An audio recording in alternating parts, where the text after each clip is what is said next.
Hello everyone, Assalamu alaikum. How are you all? I hope you are well. Welcome back to my channel in this new video. Today's video, how to send lowercase to uppercase text in Google Sheets. So get ready started. At first, open your Google Sheets document file. In this video, I will show that change lowercase to uppercase text.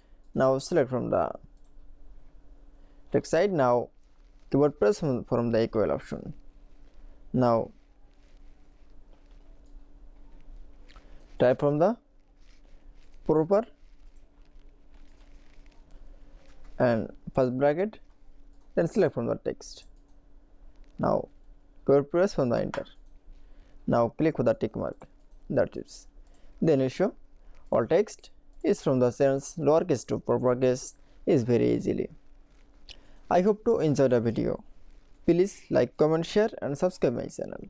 Thanks for watching my video.